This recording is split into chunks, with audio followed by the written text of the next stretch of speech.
नमस्कार दोस्तों। आपका भी मन इधर उधर भटकता है और आप भी नहीं समझ पाते कि अपने जीवन में आपको क्या करना है, और आप भी चाहते हैं कि आपका भी मन आपके वश में रहे, तो कृपया कर इस वीडियो को लास्ट तक देखें। इस वीडियो में आप जानेंगे कि अपने मन को समझने और उसे रूपांतरित करने के 6 महत्वपूर्ण चरण क्या है। तो सबसे पहले जानते हैं कि अपने मन को कैसे समझे। दोस्तों, एक बार एक व्यक्ति बुद्ध के पास आता है और उनसे पूछता है कि बुद्ध, अपने मन को काबू में करने और उसे समझने का पहला चरण क्या है, और हम कहां से शुरुआत करें कि हमारा मन हमारे वश में आ जाए। बुद्ध मुस्कुराते हैं और उसका उत्तर देते हैं कि अपने मन को समझने का पहला चरण है इसके द्वारा दिए गए लालचों की व्यर्थता को देख लेना। जिस इंसान ने अपने मन के द्वारा दिए गए लालचों की व्यर्थता को देख लिया, उसने इससे मुक्ति होना शुरू कर दिया। और उसके बाद वह व्यक्ति बुद्ध से पूछता है कि हमारा मन जो हमें लालच देता है उसके व्यर्थता को कैसे देखा जाए। बुद्ध कहते हैं, अपने अनुभव से। मनुष्य जिस भी गलत कार्य को अति में करता है उससे उसे दुख मिलता है, और यही दुख उसका अनुभव है, और यही अनुभव उसे रूपांतरण का कारण बनता है। जिसने देख लिया और वास्तव में देख लिया कि नशा करना केवल दुख है, उसने नशे से मुक्त होना शुरू कर दिया। जिसने देख लिया कि ईर्ष्या केवल खुद को जलाती है और वास्तव में देख लिया, उसने ईर्ष्या से मुक्त होना शुरू कर दिया। तुम्हारा यह देख लेना कि मन लालच तो हमेशा तुम्हें तृप्ति का देता है, लेकिन लगता यह तुम्हें सदैव अतृप्त है। और यही अपने मन को समझने का पहला चरण है।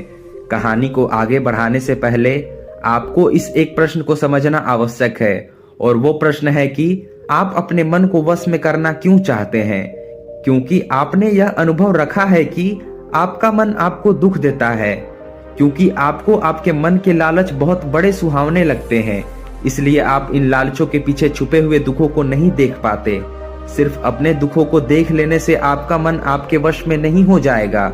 उसके लिए आपको दूसरा चरण क्या है यह समझना होगा।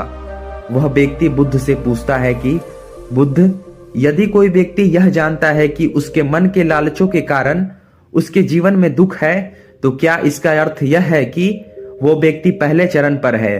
और यदि वह व्यक्ति पहले चरण पर है तो दूसरे चरण पर कैसे जाएगा? बुद्ध कहते हैं कि उस व्यक्ति को खोज पर निकलना होगा, किसी ऐसे व्यक्ति की खोज पर जो अपने मन से मुक्त हो चुका है और जिसने अपने मन को जान लिया है, क्योंकि तुम्हारा मार्गदर्शन वही कर सकता है जो उस जगह पर पहुंचा हुआ है और जहां तुम जाना चाहते हो। दोस्तों, यहाँ पर एक बात समझनी आवश्यक है कि खोज पर निकलने का अर्थ यह नहीं है कि आप सन्यासी बन जाएं, बल्कि खोज पर निकलने का अर्थ यह है कि कोई ऐसा व्यक्ति खोजना जो आपका मार्गदर्शन कर सके।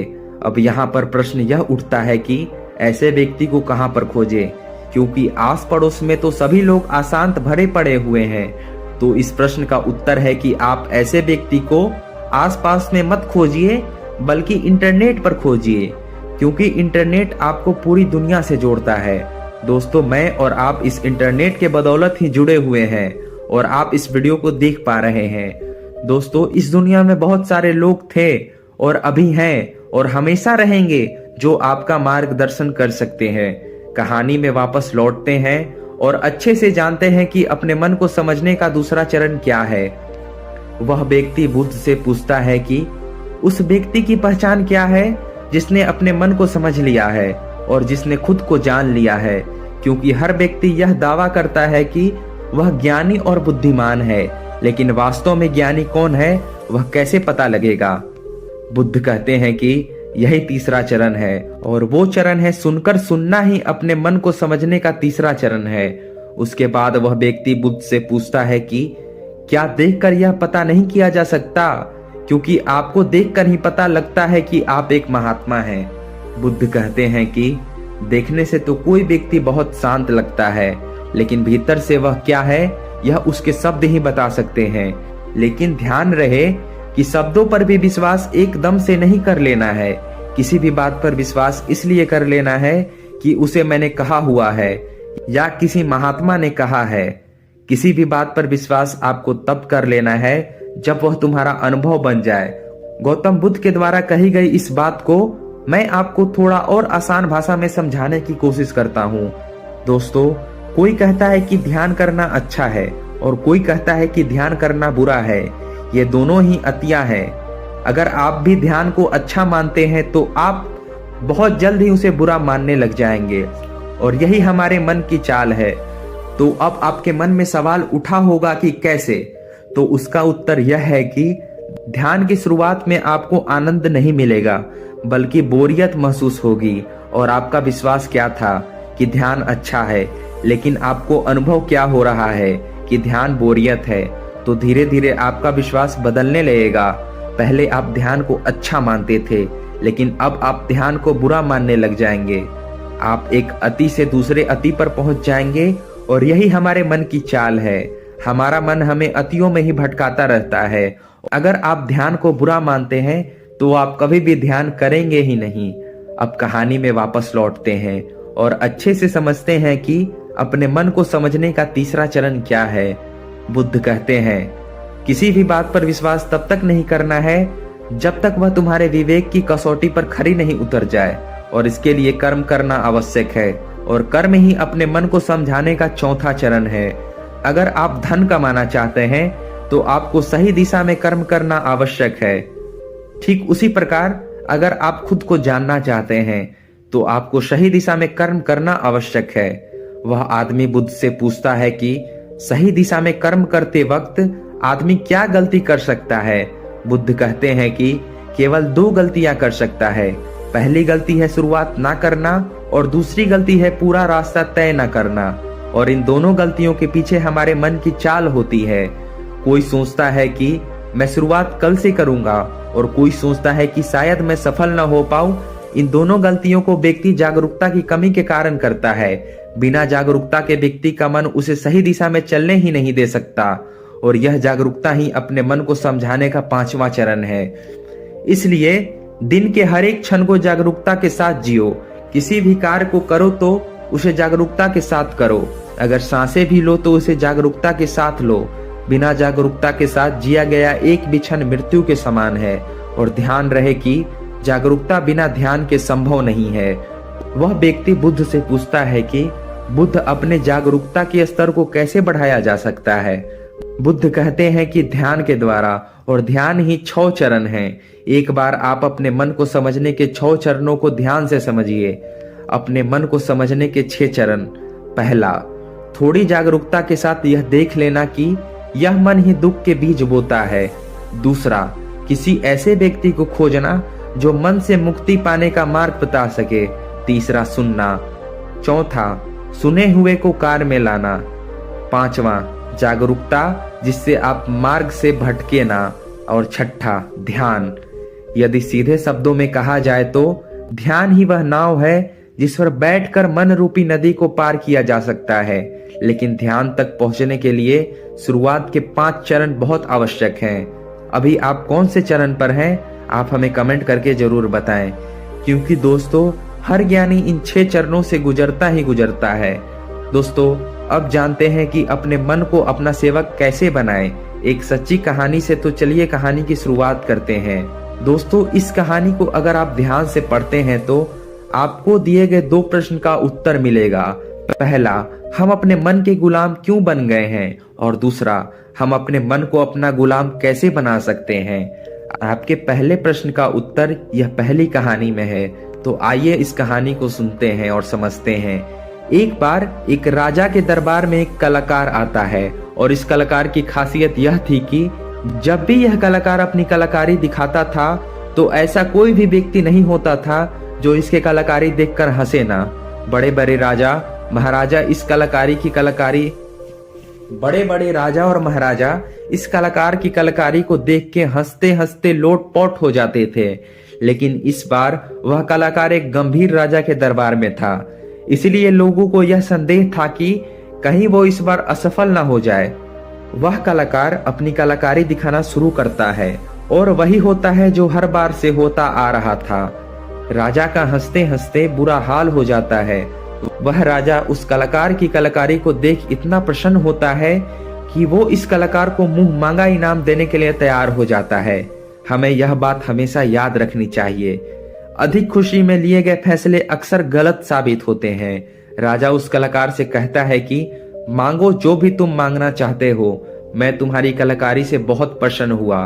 वह कलाकार कहता है कि क्षमा करे राजन, पर मैं जो भी मांगूंगा शायद आप वो दे न पाए। राजा अपने आसन से खड़ा होता है और कहता है कि अब तुम मेरी प्रसन्नता को क्रोध में बदल रहे हो। क्या तुम्हें मेरी द्वारा कही गई बात पर संदेह है? अब राजा अपने अहंकार को बीच में ले आता है और जहां भी अहंकार बीच में आ जाता है वह काम बिगड़ना निश्चित है। फिर वो कलाकार राजा से कहता है कि नहीं नहीं राजन, मुझे क्षमा करे। मेरे बोलने का मतलब यह नहीं था, बल्कि मैं तो बस ये कहना चाहता था कि आप इस बात को फिर से एक बार दोहरा दें। फिर उसके बाद राजा कहते हैं कि मैं तुझे वचन देता हूं कि जो भी तू हद में रहकर मांगेगा वह तुझे जरूर मिलेगा। उसके बाद वह कलाकार कहता है कि तो ठीक है, आप मुझे 24 घंटे के लिए अपने राज्य का राजा बना दीजिए। उस कलाकार की बात सुन राजा मन ही मन सोचता है, अच्छा है मैंने इसे हद में रहकर मांगने को कहा था, वरना ये तो हमेशा के लिए राजा बनता। वैसे तो 24 घंटे कोई बड़ी बात नहीं है। और उसके बाद राजा सोच समझकर उस कलाकार से कहता है कि ठीक है, अगले 24 घंटे के लिए मैं तुम्हें राजा घोषित करता हूँ। राजा बनने के 1 घंटे के अंदर ही वह कलाकार, जो कि अब राजा बन चुका था, वह पुराने राजा को फांसी पर चढ़ा देता है और दूसरे घंटे में वह पुराने राजा के सभी भरोसेमंद लोगों को हटाकर अपने भरोसेमंद लोगों को रख लेता है। आप में से बहुत सारे लोग उस राजा को मूर्ख समझ रहे होंगे, परंतु मैं आपको बताना चाहता हूं कि वह राजा कोई और नहीं बल्कि आप हैं और वह कलाकार आपका मन है। आपका मन आपको थोड़ी सी खुशियां क्या दे देता है कि आप उसके पीछे पीछे हो जाते हो। जो वही कहता है वही आप करते हैं और बाद में आपके हाथ में केवल पछतावा ही लग जाता है। किसी भी चीज का मजा लेना समस्या नहीं है, बल्कि इस मजे में ही डूबकर अपनी सद्बुद्धि खो देना समस्या है। अब दूसरे प्रश्न का उत्तर समझिए। उससे पहले मैं आपको दूसरा प्रश्न एक बार और बता देता हूं। हम अपने मन को अपना गुलाम कैसे बना सकते हैं? इस प्रश्न का उत्तर आपको इस कहानी के माध्यम से मिलेगा। दोस्तों, हमारा मन हमसे सिर्फ बुरे काम ही नहीं करवाता, बल्कि यह आपसे अच्छे काम भी करवाता है। मैं आपको एक उदाहरण देकर समझाता हूँ। जब आप ईर्ष्या का सहारा लेते हैं तब आपका मन बुरे काम करता है, और जब आप क्रोध का सहारा लेते हैं तब आपका मन बुरा काम करता है। जब आप मोह, अहंकार और लालच जैसी बुरी चीजों का सहारा लेते हैं तब आपका मन आपसे बुरे काम करवाता है, और जब आप प्रेम, दया और कृतज्ञ जैसी अच्छी भावनाओं का सहारा लेते हैं तब आपका मन अच्छे काम करवाता है। इसलिए समस्या मन नहीं है, बल्कि मन का इस्तेमाल किस तरह से किया जा रहा है, यह समस्या है। गौतम बुद्ध ने जागरूकता को इतना महत्वपूर्ण इसलिए बताया है क्योंकि जागरूकता के द्वारा ही अपने मन को नियंत्रित कर सकते हैं। मन को नियंत्रित करने का मतलब यह नहीं है कि अपने मन में निगेटिव विचार आने ही बंद हो जाए। मन को नियंत्रित करने का सही मतलब यह है कि आपका कोई भी विचार आपको विचलित न कर पाए।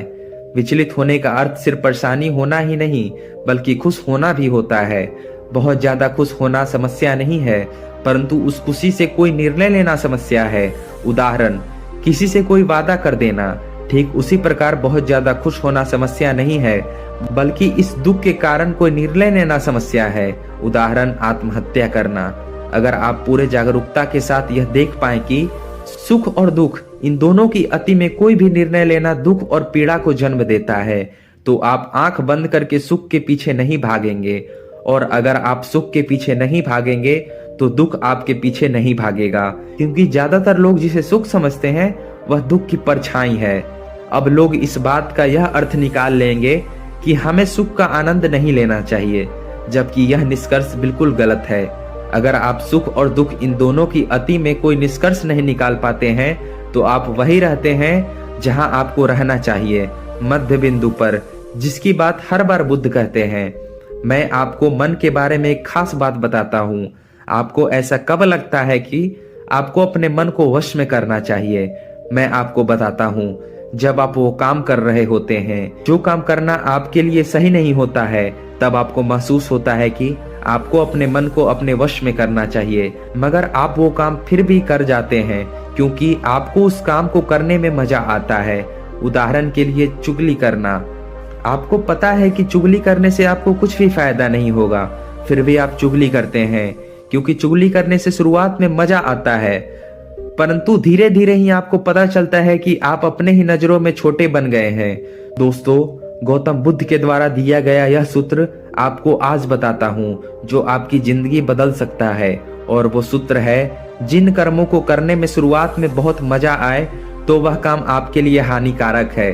उदाहरण के तौर पर फनी और गंदे वीडियो देखना, वेब सीरीज देखना, जंक फूड खाना और सुबह देर से उठना। और जिन कामों को शुरुआत में करने में कम मजा आता है या बोरियत महसूस होता है, वो काम आपका जीवन बदल सकता है। उदाहरण के लिए किताबें पढ़ना, व्यायाम करना, सुबह जल्दी उठना, ध्यान करना और इंटरनेट का सही इस्तेमाल करना। हमें यह समझना चाहिए कि हमारा मन केवल बुरे कामों में ही नहीं लगता, बल्कि अच्छे कामों में भी लगता है। फर्क सिर्फ इतने का है कि बुरे कामों में यह जल्दी लग जाता है, क्योंकि बुरे काम करते वक्त शुरुआत में ही मजा आता है, और अच्छे कामों में यह देर से लगता है, क्योंकि अच्छे काम में मजा देर से मिलता है। इसलिए मजे के पीछे न भागो और बल्कि सही काम के पीछे भागो। सफलता आपको निश्चित मिलेगी।